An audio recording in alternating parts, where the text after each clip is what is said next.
So at first, I'm going to be honest, I thought it was a joke, like maybe someone high up in Sony was trying to perform a microtransaction purchase to buy more in-game glimmer for their Destiny account, and they inadvertently clicked the wrong button, and now they purchased the entire company, and they're just too embarrassed to admit that it was a misclick. But no, this really did happen. It happened. These content wars, they are escalating quickly. Matter of days after the reports came in that Sony lost an estimated $20 billion in value when Microsoft announced the acquisition of Activision Blizzard and their massive portfolio of studios and franchises, Sony struck back with a little purchase of their own. But it was for a much lower price of 3.6 billion.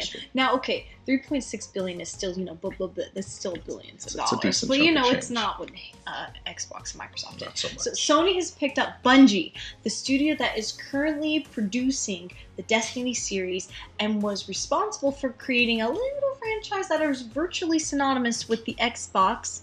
You guessed it. Halo.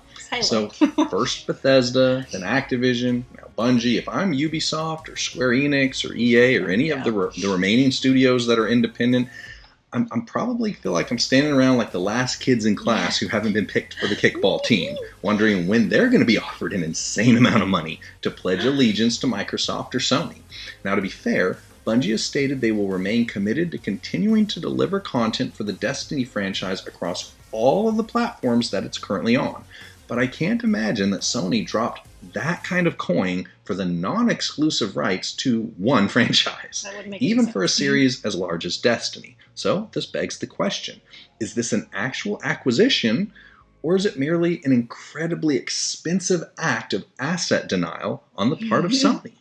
Without having the kind of inside information that would explain the mindset for both Sony for, offering this kind of money and Bungie for, accepting it, we have to consider the most obvious question.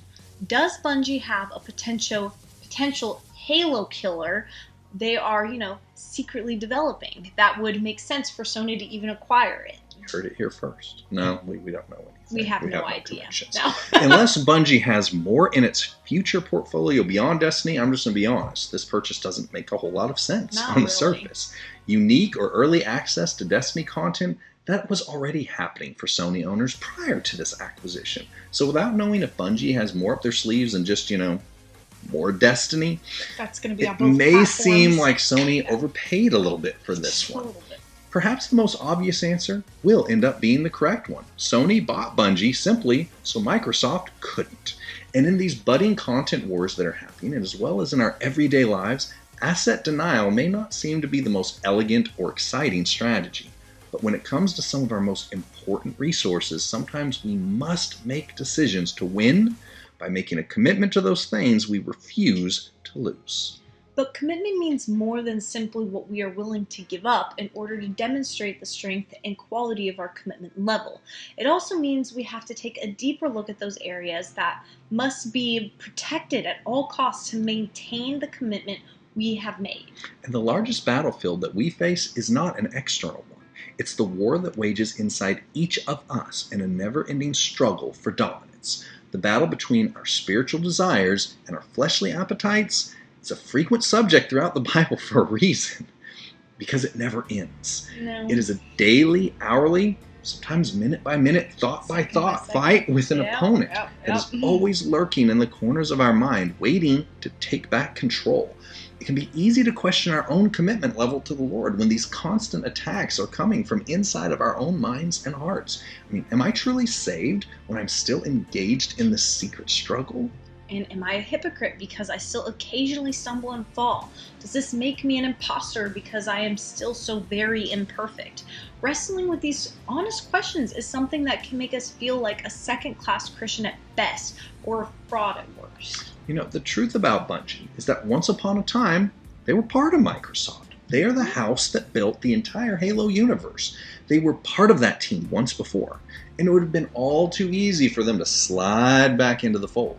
But Sony swooped in and denied that from even being a consideration, removing that temptation with finality. Now sure, they have overpaid, but this is an arms race that Sony is refusing to lose.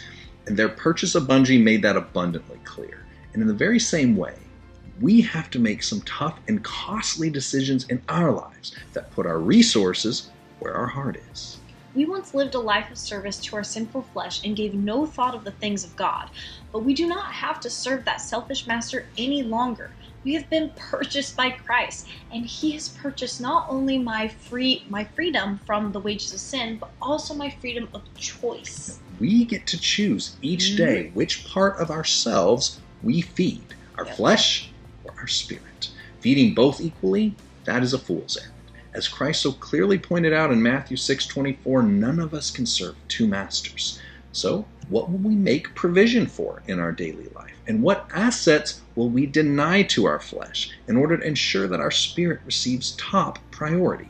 To be clear, this is not a call to some legalistic form of Christianity in which we somehow earn right standing with God through our moral choices. This is simply a matter of practicality. As Paul somberly reminded us in Galatians, even as believers in the Lord, we still reap what we sow. When we invest into our flesh and its carnal desires, we will reap the whirlwind that those choices result in. The more we feed our spirit, the easier these fleshly battles become. Now, will it require a sacrifice? Absolutely. Anything worth possessing usually does. But our commitment to the Lord involves more than merely the receiving of His free gift of grace. It's a relationship between the Creator who has purchased us at an immeasurable cost and His child who is consciously choosing to build an ever-growing dependence on Him each and every day. Winning this war with our flesh is absolutely a battle of attrition, and we are the ones who choose the caliber and the quantity of the ammunition our opponent possesses. Denying our flesh is not something we do to earn Christ. It is something we do to learn to be like Christ.